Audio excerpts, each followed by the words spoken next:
এই সমাজে যদি নারীরা যদি ভালো হয়ে যায়, এই সমাজ পরিবর্তন হয়ে যাবে। কথা বলেন ঠিক না বেঠিক? এই সমাজের মধ্যে যদি নারীরা যদি ভালো হয়ে যায়, এই নারীদের পেট থেকে আবার শাহজালালের জন্ম হবে। কথা বলেন ঠিক না বেঠিক? এই সমাজের মধ্যে যদি নারীরা ভালো হয়ে যায়, এই নারীদের পেট থেকে বড় পীর আব্দুল কাদের জিলানীর মতন সন্তানদের জন্ম হবে। কথা বলেন ঠিক না বেঠিক? কিন্তু এই সমাজের মধ্যে নারীরা বেপরোয়ার কারণেই আজকে নারীদের পেট থেকে শাহজালালের জন্ম নেই, নারীদের পেট থেকে ডাকাতের জন্ম। কথা বলে ঠিক না বেঠিক?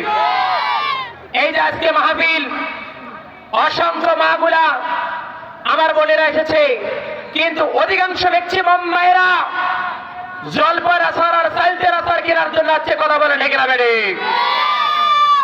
এই মাদের পিছনে আরেক শ্রেণীর যুবকরা আছে, এরা তাদের ঘেরানে ঘেরানে ঘরে। কথা বলে ঠিক না বেঠিক? আমার মায়েরা গভীর কান্না কানার লম্বা নাই।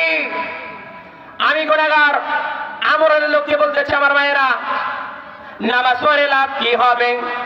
রোজা করে লাভ কি হবে? লাভ কি তাহার আমলে? আমলেও লাভ হবে না নবী প্রেম না থাকিলে। কথা বলেন ঠিক না বেঠিক? নামাজ পড়ে কোনো লাভ নাই, রোজা করে কোনো লাভ নাই, হজ করে কোনো লাভ নাই, যাকাত দিয়ে কোনো লাভ নাই। লাভ হবে তখনই যখন এই মুসলমানের ভিতরেই, মুসলমানের শরীরের ভিতরেই আল্লাহর নবীর ভালোবাসা থাকবে। কথা বলেন ঠিক না বেঠিক? তার কারণ আমার নবীর ভালোবাসা ছাড়া প্রতিটা আমল কিয়ামতের দিন আমার আল্লাহ বরবাদ করে দেবে। কথা বলেন ঠিক না বেঠিক? একজন সাহাবী এসে প্রশ্ন করলেন, ইয়া রাসূলুল্লাহ, ইয়া হাবিবাল্লাহ, আমি আপনাকে ভালোবাসি ইয়া রাসূলুল্লাহ, আমি কি মুসলমান নই? আমি কি মুমিন নই? আমার নবী বললেন, না, এখনো তুমি মুসলমান না। আবার সাহাবী বললেন, ইয়া রাসূলুল্লাহ, ইয়া হাবিবাল্লাহ, ও নবী গো, আমি আমার জীবনের চাইতে, আমি আমার সন্তান সন্ততির চাইতে আমি আপনাকে ভালোবাসি, আমি কি মুমিন না? নবীজি বললেন, না না না, তুমি মুমিন না। আবার লোকটি বলেন, ইয়া রাসূলুল্লাহ, আমি আমার জীবনের চাইতে, পিতামাতার চাইতে, সন্তান সন্ততি চাইতে আমি আপনাকে কলিজার যে কলিজা ভালোবাসি। নবীজি বললেন, এখন সেন তুমি মুমিন। জোরে কন্যা সুবহানাল্লাহ। তার মানে আমার নবীকে এমন করে ভালোবাসতে হবে, পিতা মাতা, বিবি বাচ্চা, এমনকি নিজের জীবনের চাইতে আল্লাহর নবীকে বেশি ভালোবাসতে হবে। তখনই ওই লোকটা মুমিন হিসাবে শামিল হয়ে যাবে। কথা বলেন ঠিক না বেঠিক?